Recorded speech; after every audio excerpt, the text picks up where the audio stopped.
এখন আমরা আরেকটা টাইপ অফ কোয়েশ্চেন করব। এরকম ইউটিউব চ্যানেলে তো পুরোটা পড়ানো সম্ভব না, যেটুকু জায়গা থেকে ইম্পর্টেন্ট সেইটুকু জায়গায় অল্প একটু করে পড়িয়ে দিচ্ছি যাতে সুবিধে হয়।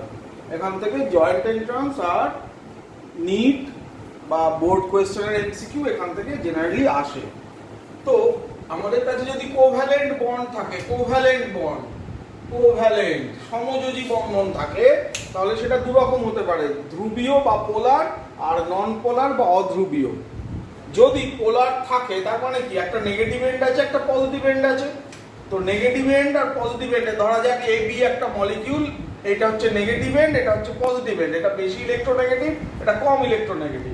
তাহলে এইটা হচ্ছে বন্ড পোলারিটি, এটা মিউ দিয়ে আমরা তাকে ডিনোট করি, বন্ড পোলারিটি বা ধ্রুবীয়তা, বাংলাতে পোলারিটিও বলে। এটা একটা ভেক্টর কোয়ান্টিটি যেটা পজিটিভ থেকে নেগেটিভের দিকে একটা অ্যারো লেজটা কাটা এইভাবে ডিনোট করা হয়। ধরা যাক এই বন্ডের লেন্থটা ডি আর ইলেকট্রনের চার্জ ই, এই দুটো মাল্টিপ্লাই করলে আমরা যেটা পাবো সেটা মিউ এর ভ্যালু। মিউ বাড়লে পোলারিটি বাড়বে। তো আমাদের কার বেশি পোলারিটি কার কম পোলারিটি এটার থেকেও বেশি কোয়েশ্চেন আসবে মিউটা কার জিরো কার নন জিরো। যেমন ওয়াটারের দেখ, এটা hydrogen positive end, oxygen negative end, তাহলে এখান থেকে দুটো ভেক্টর অ্যাক্ট করছে, তাহলে এর একটা রেজাল্টেন্ট ভেক্টর লব্ধি ভেক্টর হবে, তাহলে এটা নন জিরো, মিউটা নন জিরো। এই ওয়াটারের মিউটা নট ইকুয়াল টু জিরো, কারণ এই ভেক্টর দুটো একে অপরকে ক্যান্সেল করছে না। কিন্তু আমরা যদি CO2 দেখি, তাহলে এটা নেগেটিভ এন্ড, এটা নেগেটিভ এন্ড, এটা পজিটিভ এন্ড, তাহলে এইভাবে একটা আর এইভাবে একটা দুটো ইকুয়াল আর অপোজিট ভেক্টর কাজ করছে, তাহলে এর মিউটা জিরো হবে। তো এইভাবে কিছু এক্সপ্লানেশন বইতে আছে, সেগুলো সোজা, সেগুলো পারাই যাবে। যেটা মেন ট্রিক্স এমসিকিউ করতে গেলে সেটা এখানে আমি লিখেছি। সিগমা বন্ড কতগুলো আছে, একটু আগে আমি বার করা শিখিয়েছি আগের পার্ট 2 ভিডিওতে। লোন পেয়ার কতগুলো আছে সেটাও বার করা শিখিয়েছি।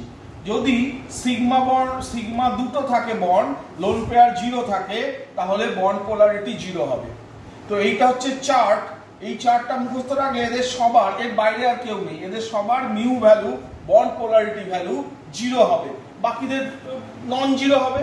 তাহলে তোকে কতগুলো মলিকিউল দিয়ে যদি বলে কার বন্ড পোলারিটি জিরো বা কার জিরো না, এই চার্টটা মুখস্থ থাকলেই করা যাবে। এটা সোজা চার্ট, 1 2 3 4 5 6 7 2 3 4 5 6 7 সবার জন্য লোন পেয়ার জিরো হলে মিউ ভ্যালু জিরো হবে। আর যদি দুটো সিগমা বন্ড হয়, তিনটে লোন পেয়ার থাকে, তাহলেও জিরো হবে।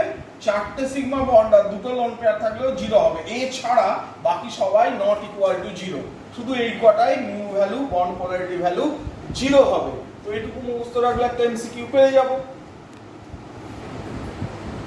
এখন আমি একটা এক্সাম্পল দিয়ে এই থার্ড পার্টটা শেষ করছি। এটা খুব ফেভারিট কোয়েশ্চেন, এটা IIT JEE নিট এতে অন্তত 4-5 বার এসছে বোর্ড এক্সামে, এখনো আসেনি, আসতেই পারে। এই কোয়েশ্চেনটা পুরো নির্লজ্জ, বারবার এই কোয়েশ্চেনটাই দেয়, I3-1। তো I3-1 দেখি লোকে ঘাবড়ে যায়, তখন আমরা এইভাবে লিখি I2-1। I2-1 হলে কি হবে, আইটা সেন্ট্রাল অ্যাটম, দুটো I সাইড অ্যাটম। এই সেন্ট্রাল অ্যাটম কেন্দ্রীয় পরমাণুতে 7টা ইলেকট্রন আছে সবচেয়ে বাইরে, আর এই -1 এর জন্য বলাই ছিল +1 হয়ে যাবে। যদি এটা প্লাস হতো তাহলে এটা -1 হতো। তাহলে এই 7টা ইলেকট্রন সেন্ট্রালের আর এই -8টা ইলেকট্রন, আর দুটো সাইড অ্যাটম I এর ভ্যালেন্সি 1, তাহলে একটা করে ইলেকট্রন দিয়েছে, তাহলে দুটো I এর জন্য দুটো ইলেকট্রন, প্রত্যেকটা I একটা করে দিলে দুটো ইলেকট্রন।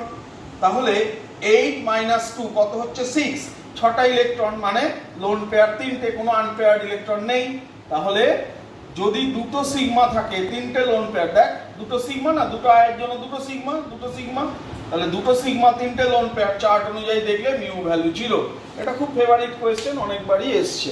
তো এইভাবে আমরা কার মিউ ভ্যালু জিরো হবে, কোনটা পোলার কোনটা নন পোলার, এইভাবে সহজে এমসিকিউ করতে পারবো।